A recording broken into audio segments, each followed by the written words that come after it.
Hello students, today I'm going to share with you the mantra of how to score full marks in the board. You might be doing very well in your subject, but you might not be getting full marks. There might be some little difference between your efforts and 100% marks. So today we are going to see how that can be overcome.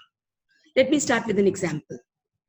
For example, if I read 10 books on how to swim and jump into the river, will I be able to swim?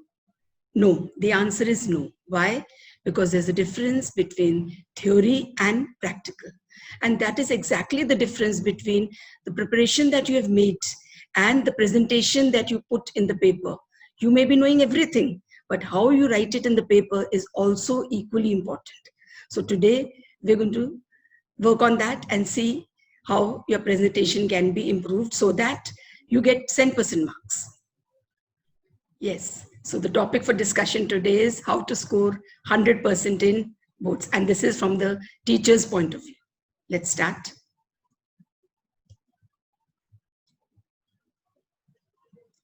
To begin with, you should first give headings. Whenever you have to write an answer, start your answer with a heading. For example, look at the presentation. The wrong way is straight away starting the answer. Importance of controlling straight away. You've started writing. Instead of that, give it a proper heading so that your answer stands out.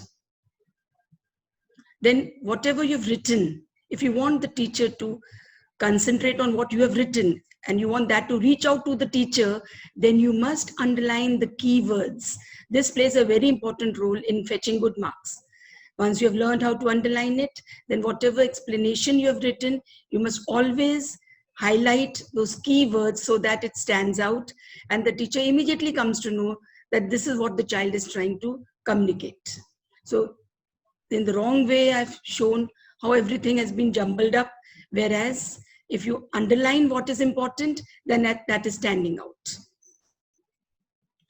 Now, whenever you're doing the paper, children, please do the paper in proper order. I've been checking papers for the last 25 years, and I realized that when the children don't do the paper in order, then in that case, we have to every now and then keep checking as to how many marks does this particular question fetch. For example, the wrong way is 26th question has been done before 23rd. So between 2 3 markers, 1 4 marker has been attempted.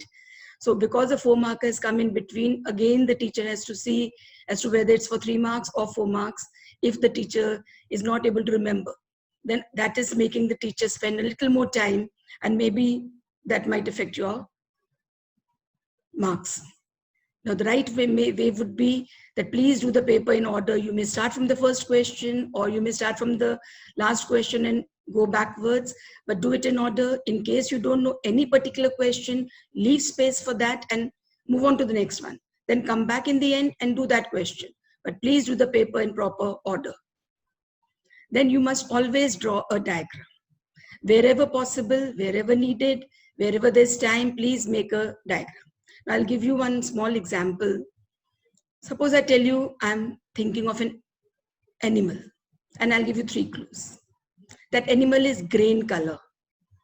Now you've started guessing. Okay, second clue, the animal has a tail.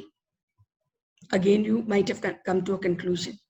And maybe you are thinking it's an elephant. No, it's not an elephant. That animal is very small and can be found in your house. Yes, I'm talking about a rat. So after giving you 3 clues, you could come to the conclusion that it is a rat. But suppose I draw a picture of a rat and I say, which animal is that? Immediately you'll come to know that it's a rat, isn't it? So that's why they say a picture speaks 1,000 words. So wherever possible, put diagrams. I have used a number of diagrams in my previous videos. You can check it out and see. And that explains the point much better. Then always stick to NCERT headings. You know, NCERT is your prescribed book.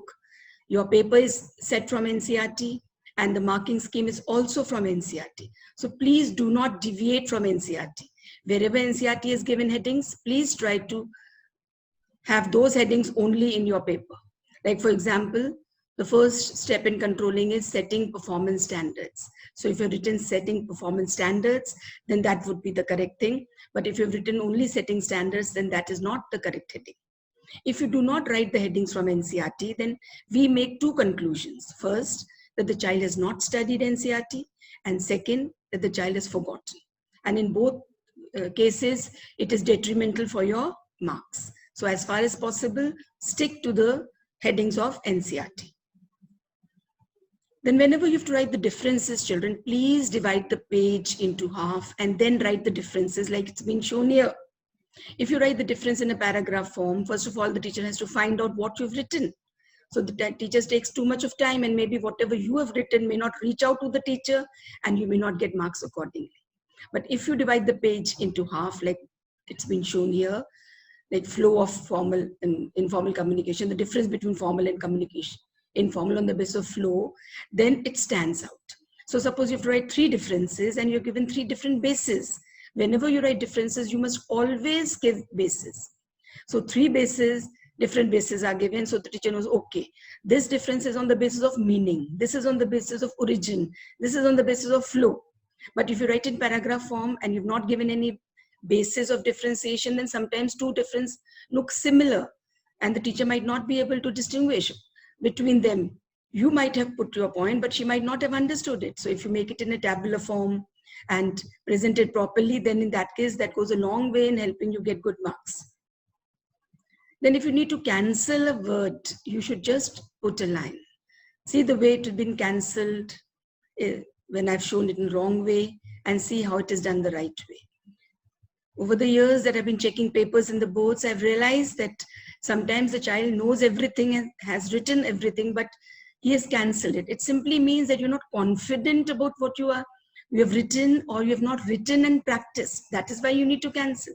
If at all you need to cancel, just draw a simple line so that your paper looks very neat and clean. And that is very soothing for the eyes if the paper is neat and clean. Then try not to write anything against the heading. If you're giving headings, just leave it blank after that. Start the explanation from the next line. Or maybe you can leave a line and then give your explanation. Why? Because otherwise the explanation sometimes merges with the heading. And therefore the heading doesn't stand out separate. So if you leave a line, then your work looks very neat and appealing to the teacher. All these points are, children, from the teacher's point of view. When we check the paper, what we really like. Then leave a line between every point. When you're making a point and you're giving headings, very good. Then after the heading, you have given explanation. Then please separate the 2 points by 1 line at least. Leave a line between 2 points so that the second point has started, the teacher can immediately know that, okay, this is the second point. And if you spread out your answer, then it is a very well balanced attempt. And then finally, if the question says yes or no, the question asks whether you agree or you don't agree. For example, advertisement is a social waste. Do you agree? Give one reason for your answer. Then you must always start your answer with either yes or no, because that itself carries 1 mark. Most of the time, students ignore that and they straight away write. Maybe they think that they've got less time.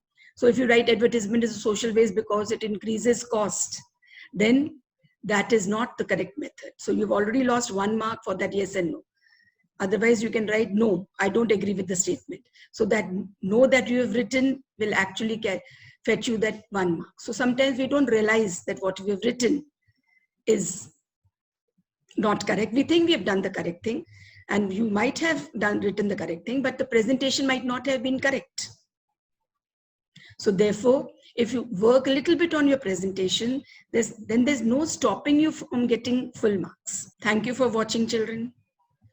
My next video will be on how to crack the case studies.